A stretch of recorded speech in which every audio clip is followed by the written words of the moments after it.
Janata garage లో ఎవరు మంచి మెకానిక్ అంటారు? జనతా గ్యారేజ్ కథే గొప్ప క్యారెక్టర్ అండి. సో సినిమాలో జనతా గ్యారేజ్ పెద్ద క్యారెక్టర్. ఎన్టీఆర్ గారి కంటే, మోహన్లాల్ గారి కంటే, మిగిలిన అందరికంటే జనతా గ్యారేజ్ చాలా పెద్దది సినిమాలో. సో కథ ఎక్కువగా జనతా గ్యారేజ్ చుట్టూ జరుగుతుంది.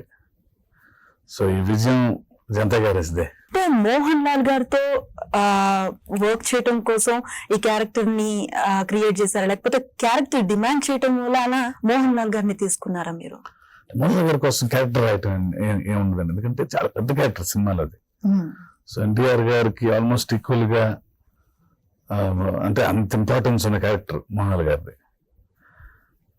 సో ఫస్ట్ నుంచి అంటే సినిమాలోనే రెండు ప్రధాన పాత్రలు ఉన్నాయి, ఎన్టీఆర్ గారు, మోహన్ లాల్ గారు. సో ఆ పాత్ర సత్యం అనే పాత్రకి ఎవరు అని ఫస్ట్ రాసుకున్నప్పుడు స్థాయి నుంచే చాలా positive character, highly emotional character, ఇట్లా స్టేచర్ ఉండాలి. సో వీటన్నిటికీ ఇమీడియట్ గా వచ్చిన ఇమేజ్ మైండ్ లో మోహన్లాల్ గారే. సో ఇంకా వేరే ఆప్షన్ గురించి ఆలోచించలేదు. సో ఆయన ట్రై చేసి ఆ తర్వాత నువ్వు అంటే వేరే ఆప్షన్ ఆలోచించవచ్చు, వేరే ఆప్షన్ కనబట్టల. సో ఎమ్మటే వెళ్ళి ఆయన్ని కలవటం, ఆయన కథ చెప్పటం, అసలు ఆయన మరి చాలా సింపుల్ కథ అనేసి ఇమీడియట్ గా నేను చేస్తున్నాను అంటాం, అంత సింపుల్ గా జరిగిపోయింది దానికి. జనతా గ్యారేజ్ అసలు టైటిల్ ఎట్లా తట్టింది, దాని వెనకాల కథ ఏంటి? అంటే కథలో నేను ఇందాకన్నట్టు చాలా పెద్ద character Janata garage the. So Janata garage అంటేనే ఒక చిన్న ఎమోషన్ ఉంది, అంటే అది జనం గ్యారేజ్ లా ఉంది అది.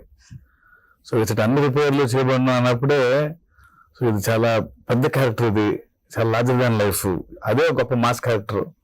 సో అలా ఉంది. సో అందులో ఉండే క్యారెక్టర్స్ కథ కాబట్టి, సో జనతా గ్యారేజ్ చాలా పెద్దది కాబట్టి, సో జనతా గ్యారేజ్ కథ కాబట్టి ఇది ఏ వ్యక్తుల కథ కాదు ఇది.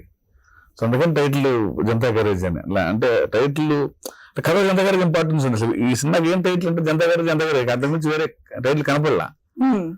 సో వర్కింగ్ టైటిల్ కథ రాసుకుంటున్నప్పుడు జనతా గ్యారేజ్ అనుకుంటున్నాం, అదే టైటిల్ అయిపోయింది. అందుకే అంత పెద్ద రెస్పాన్స్ కూడా దానికి.